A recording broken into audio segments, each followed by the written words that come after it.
Good morning. It's Sunday, August 9th, and it's the end of week 14. I promised I would get my video out on time this week. So after my little withholding of payment during week 13, all of a sudden all hell broke loose and the guys were out here working away. And so we got a lot done. As you can see, we got the downstairs windows installed. These windows, unlike the upstairs windows, are double hung. I thought it was important for the sound attenuation and energy, to reduce the energy gain from the sun, or the heat gain from the sun, I should say. So I spent the money and put those down here, and I really, really like them, and I really think it's worth the extra money to do it. So I'm pretty happy with that. At the moment, we still do not have the drain hooked up to the septic, but the septic drain has been installed. I was kind of worried about that last week, but we still have to connect the drain from the house to the septic. So when that happens, they will pull off one of these panels that's sitting over the top of the septic, and then flush all the drains out. I was asking Carlos about that, and he assured me that was the next step. And then once that is free and clear of any debris, they will seal all of this concrete up, and then it will be ready to gravel over. So at the moment, I'm going to have this whole patio area just done up in gravel. There will be a panel made for this, a concrete panel that will sit over all of that.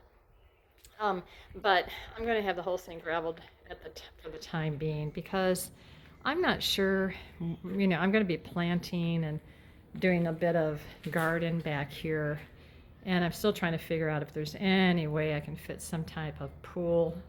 I don't have very much space at all. There's just so much going on. But for the moment, I'll just do it in gravel. So anyway, inside, we did make more progress. We got a lot of electrical and plumeria, as they call it, which is all of the plumbing fixtures installed. The sink had already been installed in the kitchen when they did the granite top, but you can see we've got this new faucet in here. It's a Glacier Bay, which I bought at Home Depot, and I bought one last November for the main house kitchen, which I'm kind of using temporarily. And it's done really well. It hasn't clogged up too badly with the hard water that we have here. So I went ahead and bought a few more just to use them in this casita, and I'm going to use one of these up in the studio sink too. So you can kind of see we've got electrical outlets and wall switches installed, whereas last year they were still kind of last week they're still hanging off of the walls. Also, we got the air conditioners installed upstairs and here.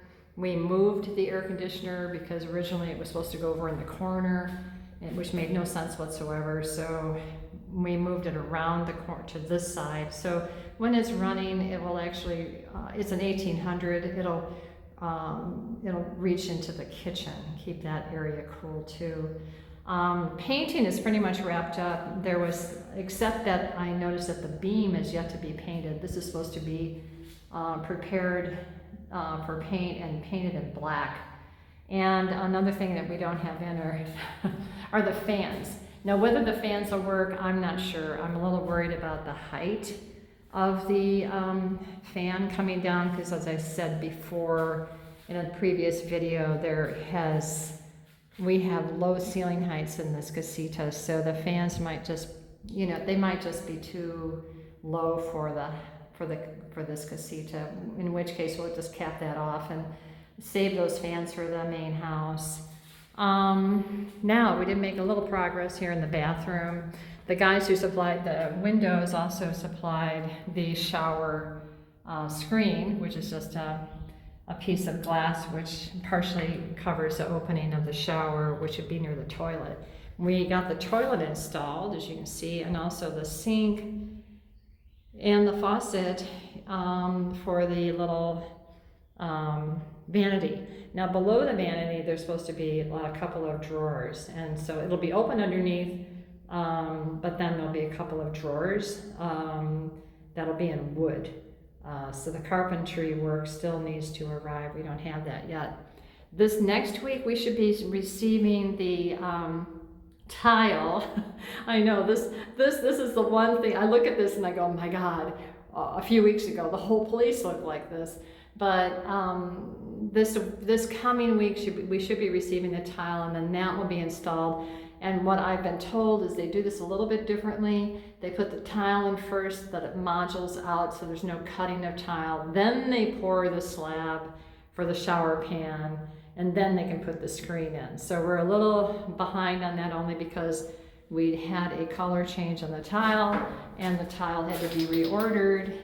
And there's a little bit of a story behind that, but I'm not going to go into it in this video. You can see we've got the wiring in place for the fan. And if you look up, you can kind of see, you can kind of see the, there's a hole up there that they drilled through the skylight, and the extraction fan will be placed up there so that when I'm showering, the steam goes out there and not gathering in the bathroom, which will cause mold. So that's what's happened in the downstairs casita. I'm going to show you, these doors are just so darn nice. They're really heavy duty. I just love them. The casita feels so much cooler as a result of having them in place. This is still a pit over here. I just can't believe it, but it will get clean. I keep telling myself. That's my mantra. Going up the stairs, we have the beginnings of a wall switch. I'm not quite sure what's going on with this, and I'm really not sure what's going on down there. But we do have little lights. I don't know if you guys can see that. I just switched it on for the stairs, which are really darn cute. I turned them on last night, and I really like the way they look. Gives just enough light to get up the stairs at night, up and down the stairs. We had a really heavy rain last night, so these stairs kind of got washed out as far as dirt and debris, so it's kind of a good thing. Okay, so up here you can see that the Tinaco has been installed. I now have two, the existing one and then the new one. The guys actually made a little slab for both of them and installed that yesterday. So that work also has been done, which is great. And up here, they've done some patchwork. Now, I had a bit of a problem last night. We had a big rainstorm. And what I discovered afterwards is that there was a ton of water in the floor in here. I think I mentioned it in one of my previous, yeah, you can still see a little bit is left in one of my previous videos. So I came up here, I broomed it all out, and I think what I'm realizing is that this little drain here, which I think I created a shadow, I don't know if you can see that, is not large enough. And so Arturo made this for me, and I'm afraid that I need something bigger to take the large amount of rain that falls here, especially during this time of year, to get it off the terrace. There's a drain for this area. That's what that is. And then there's another drain over here, which you can see. Now this drain over here works beautifully, so I don't have any issue with that. But this is the problem child, so I am going to have to probably have them make something bigger. Maybe a 4-inch drain pipe. We have the air conditioner unit up here. So really, this room, what's left here is still to get the sink stand made. It'll be made out of concrete block and covered with the white concrete for a finish. And then I'm just going to put on kind of just a utility sink with the same Glacial Bay faucet that I use down in the kitchen in it. And that'll be good for just washing out paintbrushes or whatever I'm doing up here, washing my hands. So this room is almost done.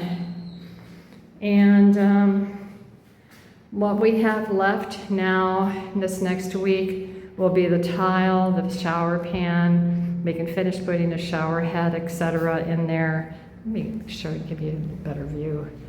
And then we will be, what else? There's just, we have to clean and seal all these floors. I think we're going to have to do some work, like I said, for a new scupper for the drainage, and then finish the septic after the plumbing has been flushed out.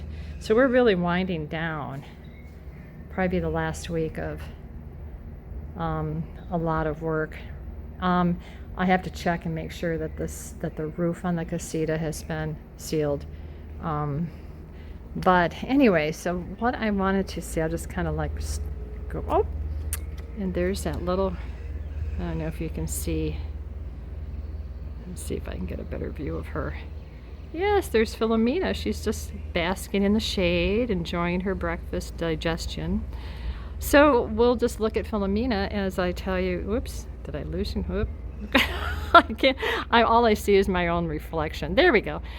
So just to let you know that my whole life just isn't all wrapped up in construction, I want to attach to the end of this video a little fun thing I went to yesterday, which was a fashion show that was made up of Yucatecan women who embroider. As you probably all are aware, there's beautiful embroidery work that happens in Mexico. Every state in Mexico has their own embroidery style. And so yesterday, this fashion show consisted of all the different styles, and they were all modeled by these beautiful Mexican women. And it was the most festive thing I've done in quite a while, and it was a nice break from construction. So enjoy this video coming up, and I will see you at the end of week 15. Traditional attire. It is made with the stitching technique calotte or puntada doble, double stitching. Pay attention to the details, pay attention to the colors as well, as we use in different use of materials. This piece took an elaboration of only 4 months. 4 meses de elaboración de esta gran pieza. ¡Se merece ruido! Will you have some noise for this big? Presenta un vestido infantil. Sí, mira qué guapa. Vestido infantil tipo guayabera. This is a dress for children, guayabera style. We're mixing fashion as well. The technique. Maestra Norma. Directo desde Taxil, Yucatán, México. Nos presenta un hipil bordado con alcatraz. Mira qué belleza! Look at this beautiful piece. All the way from Taxil, Yucatán, Mexico, we are presenting a embroidered hipil. The technique is, the flowers are alcatraz. It is a cross-stitch technique, and the elaboration time is 3 months. 3 meses de elaboración. We want to share all these important facts because everything matters. Transportation, ways of living, the time consuming for this work. So next time you purchase one of these beautiful pieces, consider the fair prices. Fuerte el aplauso para nuestra hermosa modelo. Analicen bien el bordado. Y también para la maestra Norma Yolanda Nalcamal. Muchas felicidades. Hermoso, hermoso trabajo.